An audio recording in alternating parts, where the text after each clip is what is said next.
Thanks, Talu. It's so great to be here. Thank you so much. All right, let's get to it. We're here to learn from you because you have experience in public speaking and you're teaching classes in it. The first question is, how did you get into using humor in public speaking? When did you discover that you have that gift to be able to do that? Yeah, thanks for asking the question. So how did I first start using humor in speaking? Well, I mean, my first kind of intro into speaking or being in front of people and speaking was actually improv comedy. This would have been quite some time ago. I went through kind of an unpleasant divorce many years ago, and I was pretty bummed out, and I was writing for a television show at the time, so and I just didn't have a lot going on, and so I was trying to find, okay, what can I do that is just for me, just for fun, for like no possible financial benefit. And so I took an improv class, and it was one of those things where in the first class, I kind of was like, where has this been all my life? This is amazingly fun. And I really enjoyed speaking and working with partners on stage in front of an audience. And it was pretty transformational. And from there, I learned I was quite good at it. Then I started doing Toastmasters, also enjoyed that. And I think I just found that I really enjoyed making folks laugh in my talks, and it just kind of went from there. Wow, wow, exciting, exciting. Now that you mentioned that in your book, The Wink, you mentioned the story with your friend Bill, how you went to your first comedy night and how everything went. Can you give us a short story Oh my about that? gosh. Yes. Well, stand-up comedy, I think, is the pinnacle. It's the most difficult challenge, I think, because in improv, you're kind of making it up. And so if it doesn't work, you're like, well, we'll just make up the next thing. But in stand-up comedy, essentially I've sat at my desk at home and written out sentences and thought the audience is going to love this. And then if they don't, there's no out. That you thought it was going to be funny and it was not. And so I remember I took a class in Los Angeles quite some time ago, a stand-up comedy class. And so we worked for 6 weeks, like carefully checking each pause, every piece of punctuation, trying to figure out how to science that laugh out of that audience, And the culmination of the class was I went to an open mic night. That's where amateur comics, they go to a coffee shop or a bar or something, and they get 3 or 5 minutes to get behind the mic and try out their material. And I remember it was a spring night in Los Angeles on Melrose Avenue. I went to this coffee shop and I was sitting out in the audience waiting for my name to get called to try out my jokes. I was so nervous, I had a nervous feeling in the pit of my stomach. Oh man, I hope they laugh. And I got up there and I started talking and everything kind of slowed down like a car accident. And I don't really remember much, but I do remember the sound because silence, no laughs. Just, they call it, I bombed. That's what they call it. And I was devastated. I came back to my chair and sat down and somehow made it through the rest of the evening. And then after, though, I went out and my friend Bill was there. He's a really experienced comic. And I said, Bill, how did I do? And he goes, well, you got up there. But he said, focus on connecting. You'll find your audience. You are enough. And then Wow. he also said, you should try some jokes too. But I think the takeaway was, for me, carefully writing out a perfect speech or a perfect joke is less important than finding a real-time connection with an audience in the moment. I've had much better luck with connecting and getting mutual laughter when I just rely on being connected to the audience rather than putting forethought into jokes. That's what's worked best for me. Wow, wow, wow. I mean, at the beginning, I could imagine that you struggle with how this works, comedy and things like that. One of the things that I've observed in the environment is it's okay to try to come off as somebody who wants to make somebody laugh. But I've also observed that it's very easy for people to feel that you're trying to insult them when you try to make them laugh. And my question is, what is your own experience with that at the beginning? Do you always just come across as somebody who intentionally want to make somebody laugh, or have you experienced situation whereby you genuinely want to make somebody laugh, but sometimes they just feel offended as a result of that? Well, first of all, I think laughter and comedy is completely culturally dependent. And so you always have to ask 3 questions before building or starting on any presentation. And the first question is, who is the audience? What is their culture? What do they find funny? What are their needs? What are their current problems? Know as much of that as you can. Because, for example, when I teach, I lead a lot of team trainings for public speaking for large tech companies here in the Bay Area. And often around the holidays, I will be hired to lead virtual team building exercises, like hour-long little exercises for teams, technical teams. And these teams are around the world. We're talking about Middle East, Far East, like all different places. And I very quickly had to really figure out what laughter, what's going to work. Because, for example, Will Ferrell, he's like a comedy actor here in the United States. People don't know him. They aren't that familiar with him in other countries. So making references to that is not that helpful. What I've found is 2 things. First, making fun of yourself, always safe. Always safe to do that. Never make fun of your audience and never make fun of what your audience loves. And sometimes you may not know what they love, so best just to stick to making fun of yourself. That's where clown comes in. Clown, the art form of clown is very much about being vulnerable and allowing the audience to laugh at me as kind of the joke. But it's critical to, as I talked about in my Toastmasters speech, you need to start with feeling that you are enough before you start making fun of yourself, because it can quickly, if you don't have that self-confidence, it can quickly change into needing validation from an audience. Like, oh, my PowerPoint's broken. Is that okay? And then that's just yucky. Nobody wants to make you feel better as a presenter.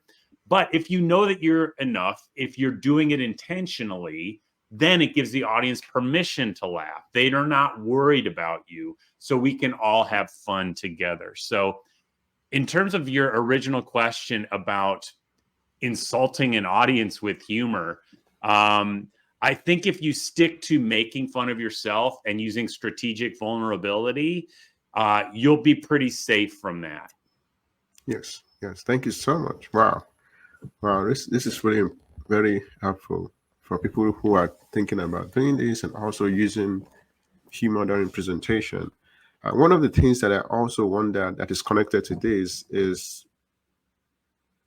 it's good that you, after some time, have this mindset or position of mind to make sure to keep the humor to oneself versus trying to pick another person. But over the years that you've been doing this, is there any feedback, specific feedback or specific lesson that you've learned from connecting with audience? Because the whole point is you're trying to connect with the audience, but then I'm trying to know if there's any particular lesson that you've learned over the years about connecting with audience. Sure. Well, to connect with an audience, that I like to give 4 tips. First, I mean, it's easy to practice and rehearse in front of your mirror and everything, but once you're in the room, once you're in the auditorium or your Toastmasters club or whatever, you need to incorporate the audience. You need to have them be part of your presentation. So here are 4 tips. First, make it in the present. By that, I mean have activities, simple activities, even simply anybody get stuck in that traffic today, hand raise engagement. That's an easy way to add engagement where you don't necessarily open it up to a Q&A where someone can take control of your presentation and perhaps steer it in a way you didn't want to. Simply asking people to raise their hand or even nods. Like, does anybody know what I'm talking about? Excuse me, like, and nodding your head. People will nod back to you. That's called prompting gestures. That's an easy way to incorporate your audience. Secondly, make it about them. As much as possible, trying to incorporate your audience in their observations. Use those prompting gestures. If you're talking about some kind of a problem and then providing a solution, maybe it's a problem that technical teams have in communicating changes in code or something like that. Simply asking the audience, does anyone have experience with this problem? And do a hand raise and see who has it. And maybe even ask somebody, why don't you describe what you're dealing with? So, because you want to get your audience on board with your problem, all nodding. Yes, I have that problem too. So the first tip, make it in the present. Second tip, make it about them. Third tip, make it personal. If you want to engage your audience and bring them along with you on your journey, it helps if you tell a personal story. Stories, I mean, I'm sure, Tolu, you've heard innumerable tips on storytelling. Storytelling is the big sexy thing right now, and for good reason, because if I'm telling a story, it opens a loop. And what I mean by that is, if I start a story and you, Tolu, relate to me as the protagonist, you're going to suddenly want to know what happens. If I said, boy, I woke up this morning and, man, I was really nervous about something, everybody in the audience is going to be like, okay, I open the loop. What is he nervous about? They want to know. This is called situational interest. This is interest that wasn't there before, but simply by opening this loop with a personal story, I've created interest. So make it personal. Those are our 3 so far. Make it in the present, make it about them, make it personal. And the last one of how to engage your audience is make it real. And by make it real, I mean, if imperfections happen in your presentation, acknowledge them. Acknowledge them to your audience. Oh, my PowerPoint went down. Let me fix it. If things happen, let's move on. Simply showing that you're human, showing that you're a real, authentic human being up there, your audience will start rooting for you. Again, like I said before, you don't want to require validation. Oh, my PowerPoint went down. Is that okay? Because then you're kind of putting a responsibility on your audience. You don't want to do that. Simply acknowledging it and then being in control. I've got it. Let's move on. That's a great way to get the audience on your side. So those are my 4 tips. Make it in the present, make it about them, make it personal, make it real. Good. Excellent. I hope our audience is listening to that so that they can make use of that when they want to give a presentation. It's been good so far. You mentioned something that seems very interesting to me, that when you're giving a presentation, you want to carry the audience along and you want to give them the opportunity to participate, but then you don't want to ask the audience to talk, because you might have 1 or 2 audience that cannot probably stop talking for whatever reason.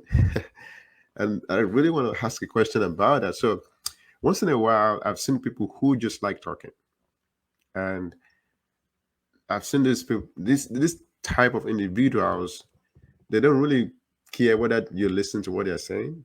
It feels like they just want to talk and they want to get something off their chest. And the problem is, for people who do that, they tend to take that kind of attitude into public speaking.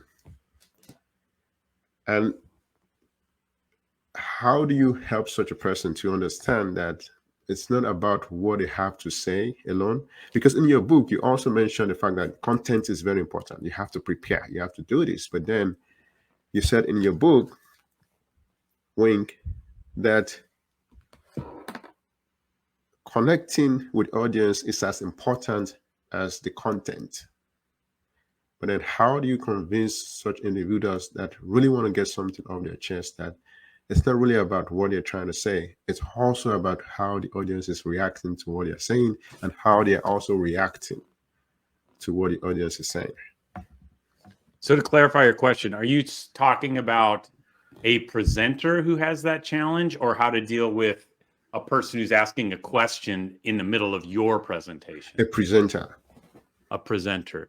Well, I would steer someone who tends to just start getting things off their chest in a presentation to those three questions. Who's in the audience? And you should ask these before you begin writing any presentation. Who's in the audience? What do I want them to do at the end of this presentation as a result of my presentation? And put that in one small sentence. Use that sentence as a yardstick or meter stick, wherever your listeners may be listening to, and put that, what I want them to do as a result of my speech, and check it against every part of your presentation. And if it does not directly lead to that call to action, get it out of your presentation. And the third and final question is, what's in it for them? Let's face it, your audience, all they care about is, how is this helping me? How is this solving my problem? And if me just talking about all my problems or something does not help solve a problem in my audience's mind, that is a waste of time. That's therapy. That's not a presentation. A public speaking presentation should be focused on the audience and solving the audience's specific problem, period.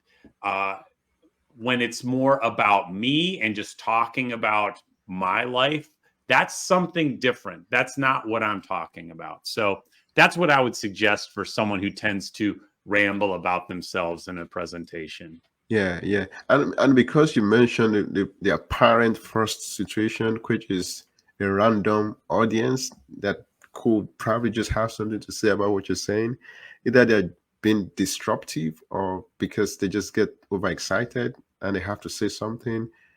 In the past, how have you dealt with such particular audience? Once in a while, you have somebody in the audience who just have to say something or try to take over your presentation. How do you deal with that? Well, first of all, this is Rigby. He's my cat. Hi. He also wants to be a part of this. Yes. Well, I'm glad you asked that question, because I speak for tech companies at technical trade shows quite often. I work at a lot of cybersecurity trade shows, and in these, I will be in the expo hall. I'll be in a booth with about a 20-person theater, and I'll deliver these presentations all day long to just attendees of the conference. And inevitably, in each conference, I will have exactly what you're talking about. Someone will enter, they want to ask questions, they want to show either that they're very smart or that they have a bone to pick with the company, and they just want to talk about their problem.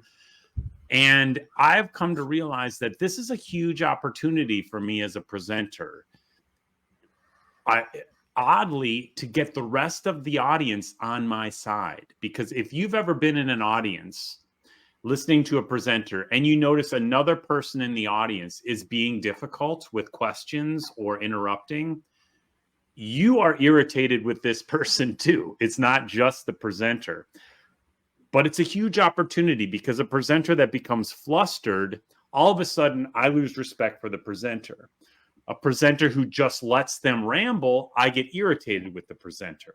But a presenter who elegantly shuts them down or simply placates them until the end of the presentation, my respect for that presenter has just shot into the stratosphere. It is a huge opportunity to really show your professionalism as a presenter. So the tactics I use are a couple. First, if it's possible to have some kind of physical, either whiteboard that you can write on, or even in a virtual meeting, a shared document that you can share in the meeting, simply say, I hear your issue. We don't have time to deal with it right now. I'm writing it down and we will deal with it offline. And then show the person that you're writing their problem down. Because we've all been in meetings where, Tolu, we're going to take care of that offline. The speaker just says that, and then no one ever talks about it again. It's just gone. And the person asking the question knows that's going to happen too. But if you write it down, it actually feels like to the questioner that their question was honored, and they probably will sit down and be cool about it.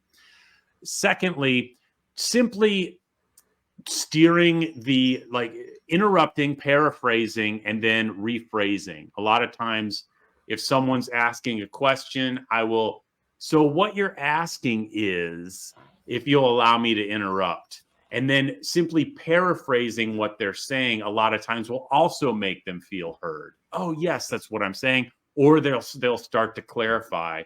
And then when they start to clarify, you can say, all right, we're going to deal with that offline. We need to move on. Or you can mention the time limit of the presentation. And regardless, by dealing with this opportunity elegantly, your audience will be so much more on your side. It's a huge opportunity. Wow. Excellent. All right, if you're just joining, we're talking about engaging humor, connecting with the audience using the various skills that my highly skilled guest, Don Colliver, is providing today. If you have any question, please put it in the chat. If you want to say something, please go ahead and say it. This has been an exciting time, and it's more fun to go. Basically, we said so far that connecting with audience is very important, and we're using humor to connect with the audience. And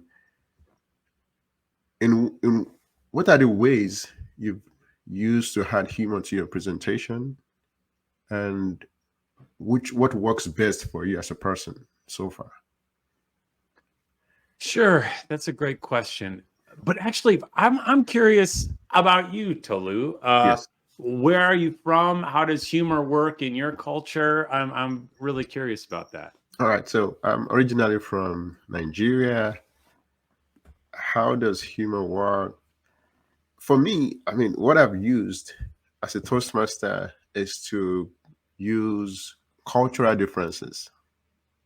When I first joined Toastmasters, when I gave presentation, I think the best presentation that's actually on YouTube anyways, that people love the most, that most people feel disposed towards humor that I've given, is based on cultural differences. The fact that people know that the way people live in Nigeria is different from the way people live in America, and me coming across and say, oh, this is what I've experienced in Nigeria, this is what is going on in America, and try to compare those things. Something like Coming to America by Eddie Murphy, right?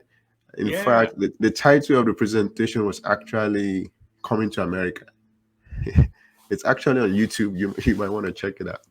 I'll check it out. Yeah, so for me, and to further answer your question, it's just thinking about my experiences, comparing it to the experiences here, and just telling a story. And I saw that that's what you did during the Toastmasters International. That's what I have to talk to this guy, because I immediately saw something special during the presentation.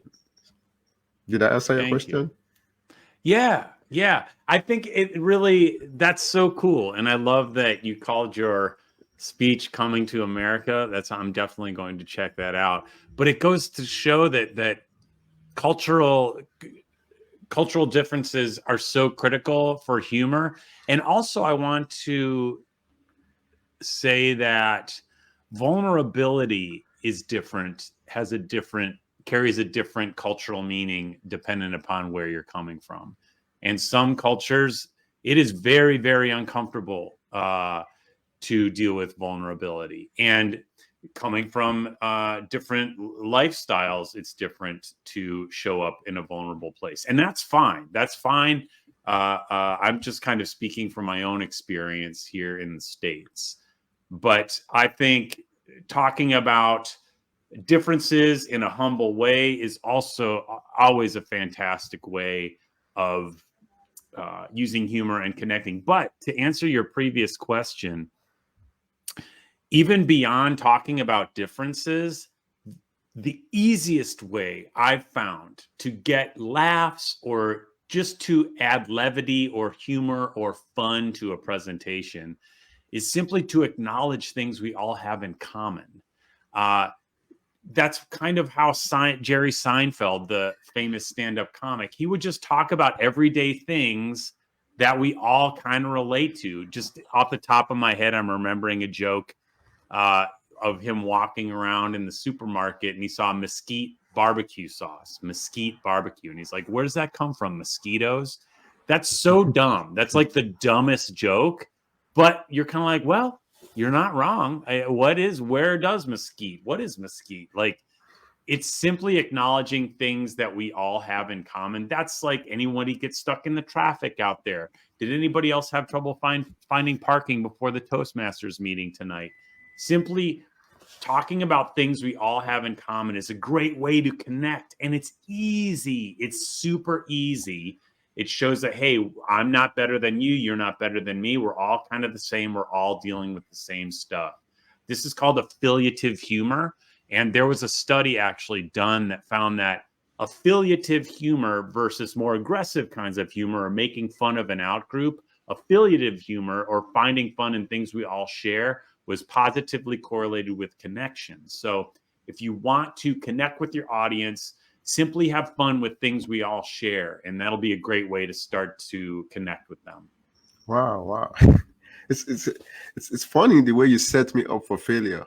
You made me say the wrong thing, then you said opposite of what I said. No, but I'm just saying your presentation was brilliant, but I think for me, it's walking a tightrope. Like, yeah. I wouldn't want to go to Japan, for example, and then build a speech on how I'm different. My lifestyle is different than lifestyle in Japan. I may inadvertently step in some kind of cultural trouble and then have to apologize after.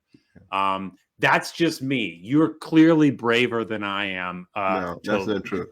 Yeah, I totally agree with you. Finding a common ground and connecting with people. And there's one of the books that I've read that changed my life. It's by my mentor, John Maxwell. Everyone communicates, but very few people connect. And one of the major insights in that book is to find a common ground, which is just what you said. So I understand it clearly. I understand that it's What's very the name important. Of the book? That sounds like everyone communicates, but very few people connect. Oh, cool. Yeah, it's a very nice book by John C. Maxwell. Right. Now, now that we're still talking about humor, we know it's very important. And I'm going to tell you what I've observed. I watch comedians and see how they do their thing. I know people do one-liner. There are people that took their time to tell a story. And for Toastmasters, because we are both Toastmasters, that's one of the things we have in common. Now, you see, I'm learning. I'm trying to find a common ground. Exactly. We could talk about counters. We can talk about general evaluators. We have all this stuff we can have fun with. Good. So as a Toastmaster, it's very important to tell a story. And what's your advice in telling a story in such a way that it can be funny? What's the length of the story? What would you advise to do to make sure a short story can be funny? Interesting. Boy, no one's ever asked me that question. Making a story funny. Well, I will say this. I talk about storytelling to a lot of my corporate teams, sometimes marketing teams, sometimes technical teams. And if you're building a story for a presentation, I think it's first important to understand What is the reason you're telling it? How is it moving your audience towards your call to action? And being very clear on that before you start writing your story. That way you can make sure every detail in the story is pointing you towards that goal. Otherwise, there's no reason to have it in have that detail in the story. Now, shorter is always better, I think, especially for comedy. And but as you get into the story, and this is particularly important for more business type storytelling, you need to let your audience know why you're telling the story. I want to tell you a story about a customer who dealt with your exact same problem. So be very clear as to why you're telling the story. And once you get into it, there are 3 things I like to use to make sure I launch my stories most effectively. It's called, it's a framework. I call it SPD, setting, problem, decision. So first, you want to establish the setting. And by setting, I mean environment and emotion, 2 E's, environment and emotion. So you'll talk about, it was fall. Like when I was talking about the stand-up comedy open mic that I bombed at, I talked about it was spring in Los Angeles. It was Melrose Avenue. I also talked about my emotion. I was so nervous. I had a feeling in the pit of my stomach.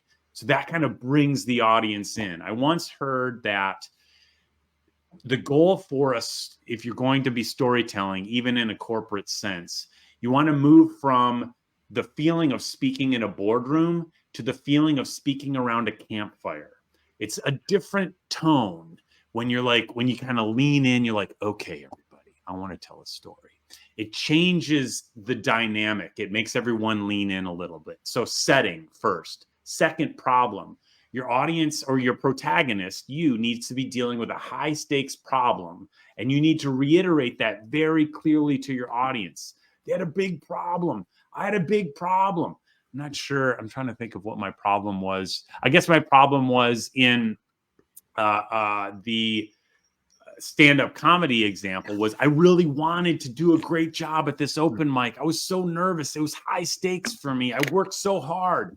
And then lastly, decision, SPD. D is decision. Your protagonist needs to make a conscious decision to do something to resolve that problem. The final part of that open mic night was I decided after I bombed to work really hard on figuring out how to make audiences laugh. That was the decision, because that shows to your audience that we have agency. I can be faced with a problem. I can make a decision. I can take action and do something about it. I think by just telling a problem and not giving a decision, you're just talking about trauma. You're not talking about a story. A story resolves by having a decision. So those are kind of my tips. In terms of making it funny, I think the more you can laugh at yourself, that's always the best way to do it. Be able to laugh at yourself. Wow, interesting. I mean, so you said laugh at yourself, and one of the concepts you stated clearly in your book, The Wink, is the fact Look at that. I love how you keep holding it up. Thank you, Tolu. Look at that. Yeah. Boom. Yeah. One of the things you said in your book is the fact that before anyone tries to give a presentation, the person should try to know themselves. And you said in your book that you give an advice on how it's good to think about 20 activities that someone did when they were younger and try to see if they can do those activities again and things like that. I mean, I just want to hear some stories from that. Did you do that yourself? Did you hear a story from somebody doing that? And how did you come about that? Oh, absolutely. Thanks for asking. Man, no one's asked me that. Well, I did. Have you heard of the book, The Artist Way by Julia Cameron? It's kind of this, I think it's a 12-week, maybe an 8-week or 9-week writing exercise. And each week you have different things that you write about or do. And it's kind of made to connect with your original passions, to try and figure out, okay, what do I really love to do? Because it's so funny when I'll be coaching someone or working with a class, a public speaking class, and I'm like, all right, you did a great job. That was a great speech. You should do something nice for yourself. What are you going to do? A lot of people are bewildered. Like, I don't know. I'll ask my wife, or I don't, what do I like to do? I don't know, like watch TV. And it's so interesting. People, and me included, I had a mentor at one time who was like, Don, you should take care of yourself this weekend. What are you going to do? And I was at a loss. All I know how to do is like push. What's the next professional book I need to read? What's the next speech I need to write? But actually doing something non-productive that I like to do was so foreign to me.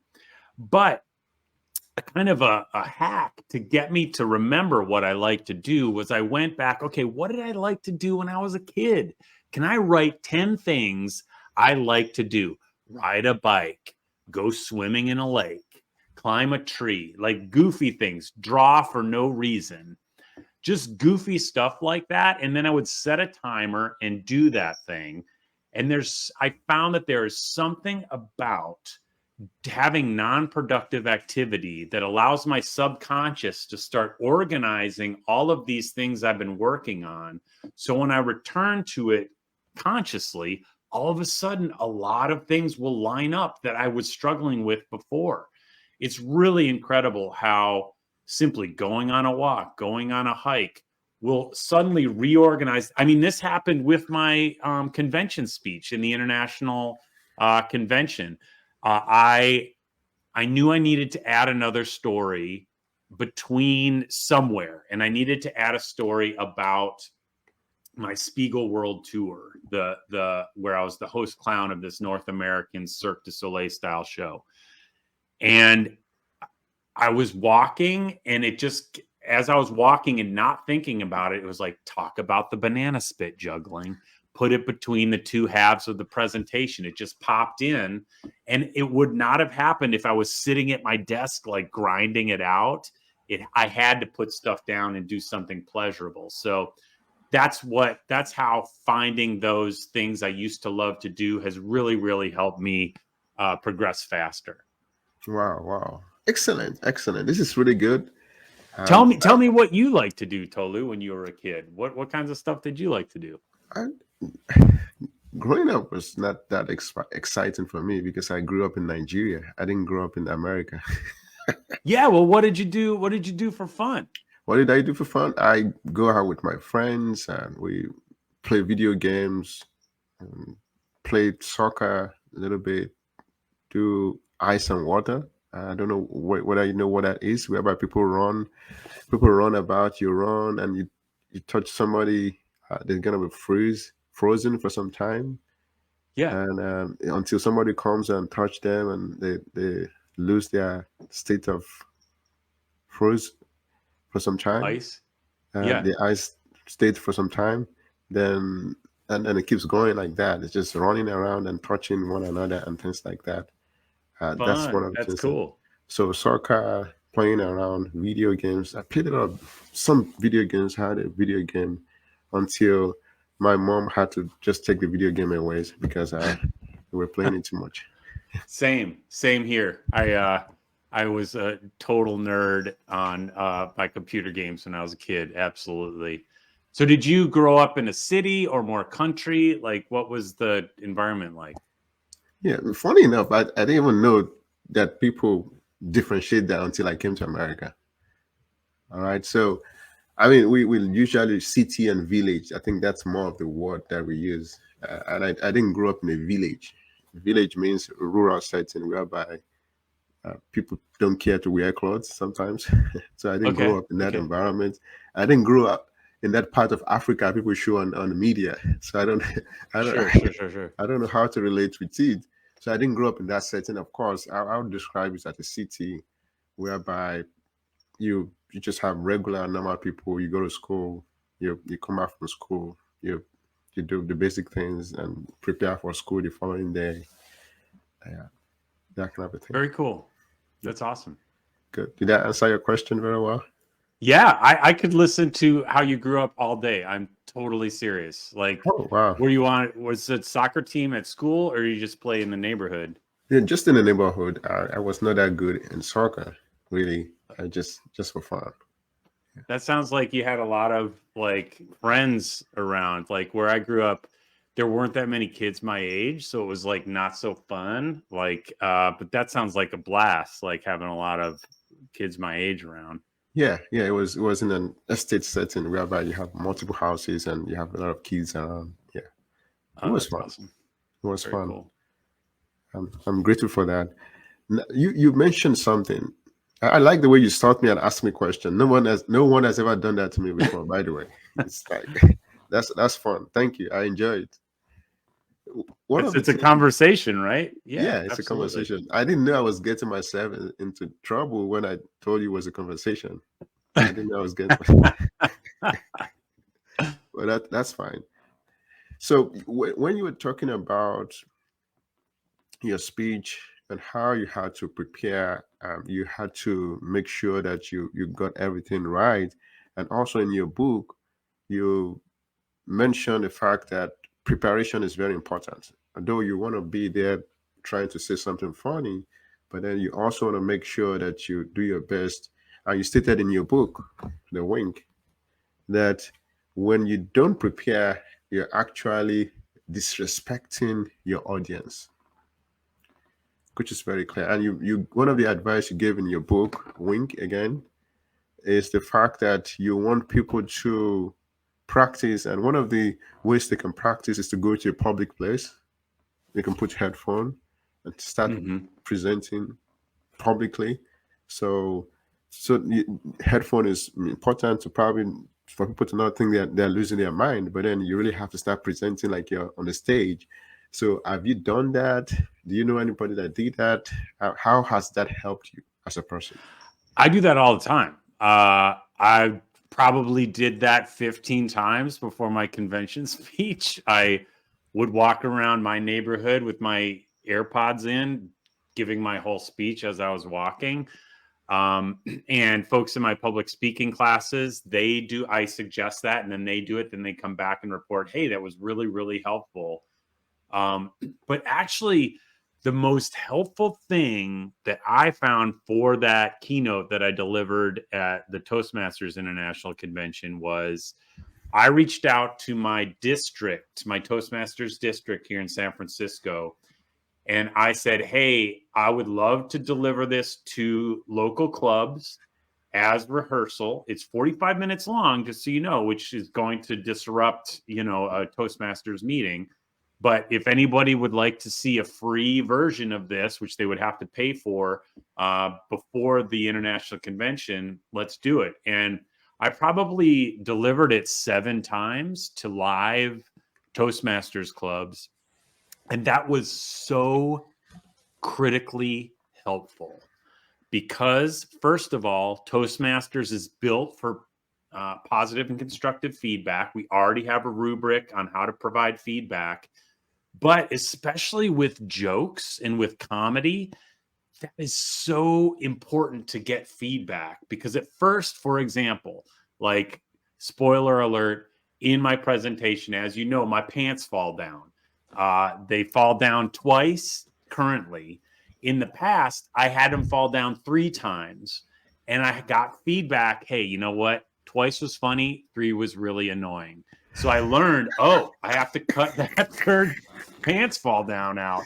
And there was another thing. I also have sound effects that the audio person, like silly sound effects, they're cueing. I delivered this presentation virtually a couple times to virtual clubs. That comedy, same with the pants down, it did not work in the virtual setting. People at the end were just like, it's annoying, it's creepy. It's creepy when your pants fall down on camera in a video. It just looks weird. And I was like, you know what? I get it. That's kind of obnoxious and weird. So I have to cut it for virtual stuff. But I never would have learned that if I didn't practice it in front of a group. It was so critically helpful. Wow, excellent. So you just took away my questions. I prepared those questions for you already, but you answered the questions. So I'm just gonna I'll let it go. So Yeah, it what? was so amazingly helpful for sure. Good, good, good. One of the things that I can tie to that is you said that it's very important to be able to play with the audience when you're giving a presentation. And I've never seen it that way before. I've given a presentation and give humorous speeches, but the idea of having a content and taking breaks from that and being able to have an engagement with the audience, being in the moment, commenting on something that someone is doing right away in that moment, is something that takes a skill. How have you been able to do it, pushing your content aside and just say, okay, I'm gonna, without losing track? Because for me, the problem is that I might lose track of my presentation if I just that's like, oh, commenting on somebody, so that person did something positively, and if I keep doing that, I might lose track of my presentation. Do you Yeah. have experience with that, or how do you prevent losing track of your presentation? Well, two things. Two things. So the question, as I understand it, is how do I have interaction, positive interaction back and forth with an audience and not completely lose track or blow my time of my presentation because I kind of forgot where I am? So two things. First of all, um, rehearsal. Really, really being confident in understanding. I don't mean memorizing verbatim every word of your presentation, but knowing the outline. There should be 3 to 5 main points at the most of a speech. And knowing those 3 to 5 main points will always help you kind of pull back into the freeway. I like to see it if you're on an interstate or a road. You take an off ramp to do this dialogue back and forth. You get back on the on ramp and you're back on your freeway. If you don't know the order of that outline, you can go off that off ramp and then all of a sudden you're miles away and you don't even know where you are. So understanding your outline, and if your presentation is consecutive, like it's a 4-step process to build this aircraft, and that's what your presentation is, it's pretty easy to get back into the track because it's consecutive. But if your points are not consecutive, I want to talk to you about 4 things that are great about trees, and they don't have anything to do with each other. It can be really challenging to find your way back because you may forget where you were. In those cases, I suggest to my students to memorize transitional statements. The sentence that connects point A to point B with some kind of logic, and actually verbatim memorizing those, because that will kind of put in your brain how your presentation fits together. That way, if you do go off and you're answering a question or having some fun with an audience member, you'll remember, okay, I was talking about trees, green and roots. The green of I don't know, and somehow you know what the logic is to bring you back in. So that's my first tip, is rehearsal and memorizing those transitions. My second tip is take an improv class, a simple improv comedy 101. You do not have to be funny at all. In fact, it helps if you're not. The funny people, the people who think they're hilarious who take improv 101 are really, really irritating usually. So honestly, especially if you think you're not funny, because the great thing about improv is you don't have to be. All you have to do is listen and respond. What I learned from that is taking improv classes, that many, many times, more than half the time, my impulsive response is better and smarter and funnier than whatever I could have written the night before. So I started to learn to trust my impulses in the moment, trust them. And I think that's a big thing that people struggle with when they're dealing with questions or dealing with audience interaction. Like, oh, I don't know if my impulse is right. And they'll think about it, and the word will go through a bunch of filters before it comes out of their mouth. With improv, you learn to trust that it's going to be okay. What my impulse is going to be fine. It's going to work out great. I have the mic. I'm in control. I know what's next in the presentation. It will be okay. the audience wants me to win. The audience wants me to keep going. So improv really helps me have the confidence to go off the freeway and talk to folks and then come back. Wow, wow. Excellent. Excellent. This is really good. We're still talking about Wink. This is the book we're talking about with my guest, Don Colliver. One of the things you also mentioned in the book is the first 30 seconds. The first 30 seconds of a speech is very important. And for you, what works for you? What do you do to make sure that this audience trusts you to be able to engage you for some time? Because it feels like you really have to quickly make a promise to the audience in the first 30 seconds. How do you, what worked for you? What would you recommend? It's a great question. Nobody's ever asked that for me before. Well, it's interesting. I've watched a lot of keynote speeches, and I've realized that most of the time, keynote speeches start with a story, a personal story that's vulnerable, that shows that, hey, I'm a speaker, but I'm fallible. I'm not perfect. I'm just like you. I've failed in the past.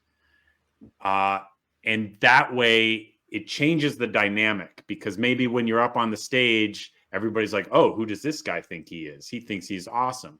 By telling that vulnerable story, boom, you bring us at the same level.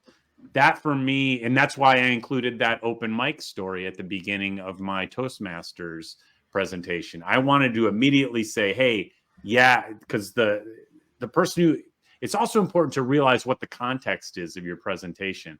Say in a Toastmasters meeting, that Toastmaster, their intro for you can cover a lot of ground that you don't have to deal with. They can talk about the subject of your speech. They can talk about any background that you need to convey. And those first words out of your mouth can be very, very specific as to what you want to do. That's why when I see people speak in the first 15, 20 seconds, they're just like, thank you so much for having me. Thank you, Bill, for introducing me. It's great to be here. What a great day. It's a waste of words. Like, those words are so useful at that moment to really create the dynamic you want between you and your audience. Yeah, they start talking about what they ate in the morning, what they ate yesterday night, and you're wondering, how is this relevant to whatever you have to say? Right, exactly. All right. But Tolu, one other thing, when you see a polished speaker and they step up there and they are just silent for a moment, connecting with the audience, and those first 4, 3, 4, 5 words are so carefully chosen, you're just like, oh, wow, this person has created a moment. We are seeing an experience right now. I think that's really special. Wow, good. If you're just joining, we're talking about Wink with my guest, Don Colliver. This is the book we're talking about. One of the things that you said and you discussed very well, or the technique that you used in your book, is using analogies to convey message. For example, you said that when you're giving a speech, you're talking to the audience. It feels like you are on the other side of the table. Your audience is on the other side, and you try to bring them to your side so you can look at the problem together. That's very clear. I like that a lot. Then also, I liked when you were comparing, you were talking about experience and confidence, and you compare it to the relationship between chicken and egg. Which comes first? Like, do you have confidence first before you have the experience, or you have to have experience before you have confidence? So that's very clear. I love the way you do that. So what would be your advice on using analogies like that in presentation? Does it always work for you, or do you just try it this time? What would be your advice for that? Frank, I'm glad you asked that question. Analogies, I think, are the pinnacle of creating kind of a symbolic model for your audience. And it's hard. It's heavy brain thinking. It takes a lot of thought to create or to come up with or write a really functional analogy, because you have to think of, okay, what if I'm talking about this solution to a technical problem, what is this relationship like in another environment, in another situation that's familiar to everybody in the audience, that I can connect to an existing paradigm in their brain? Like, remember when the internet started?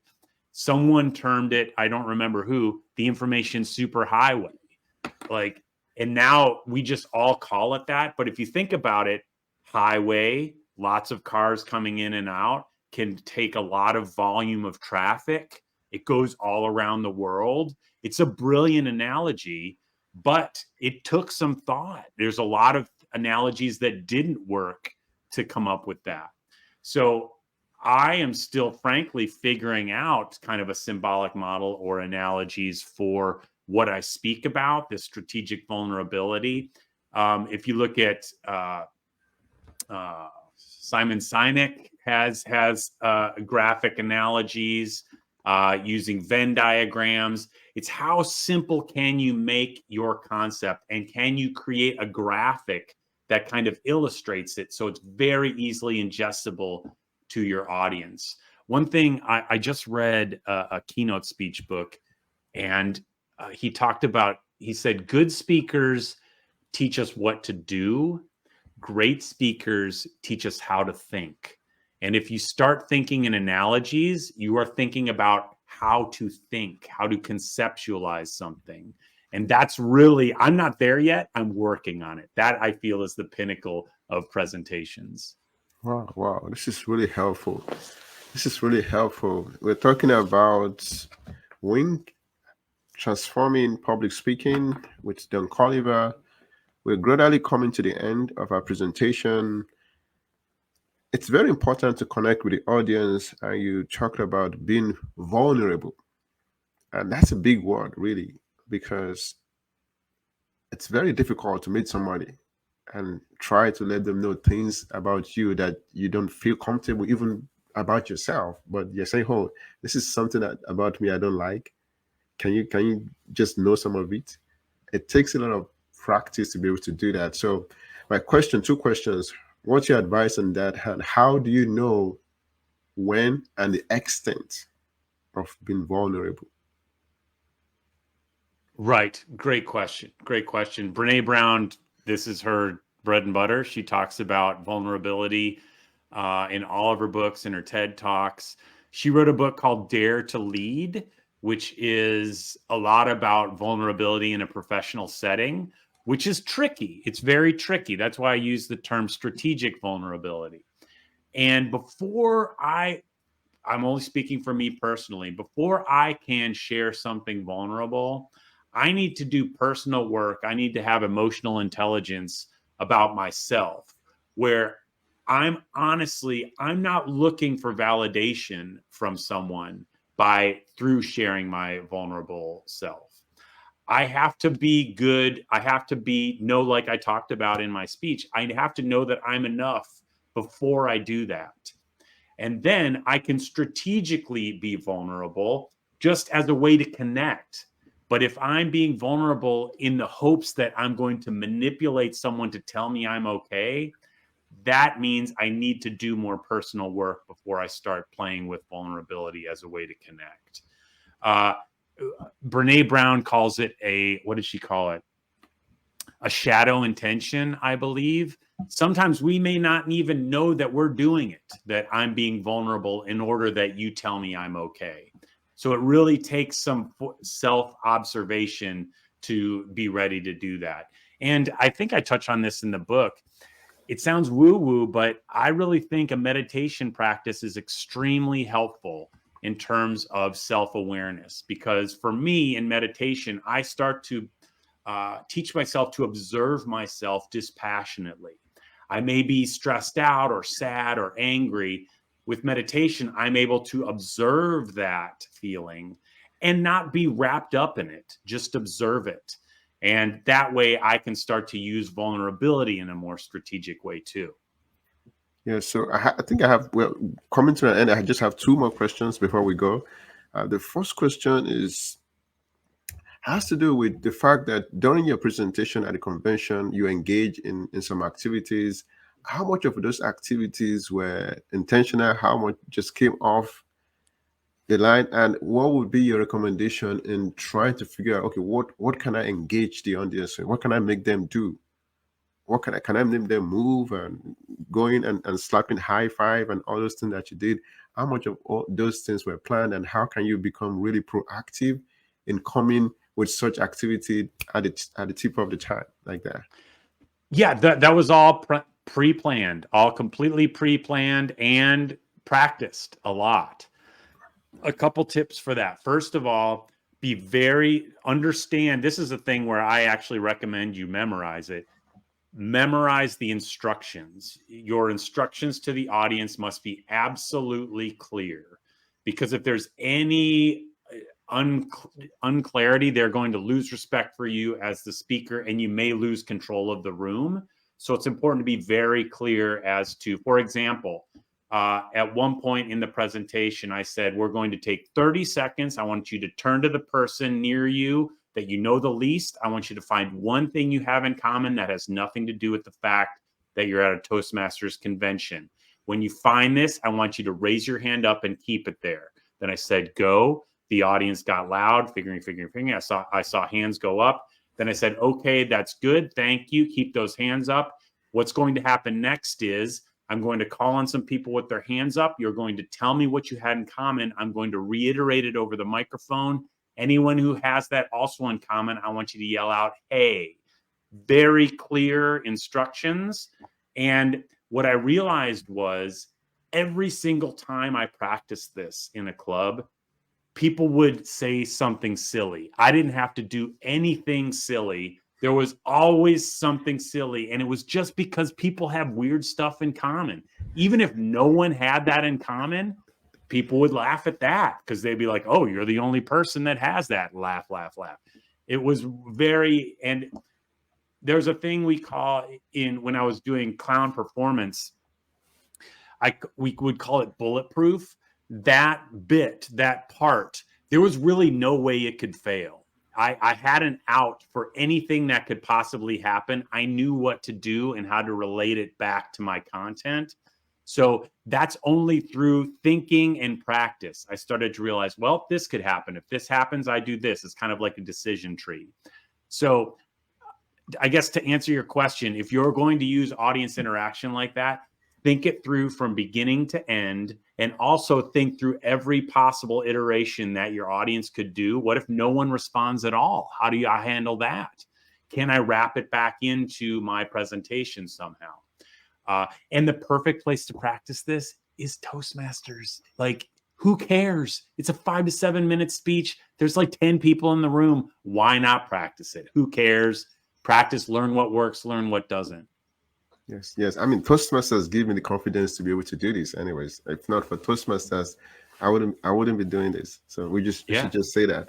We're still talking about my guest book, Wink, Transformating Public Speaking. I'm with Don Colliver.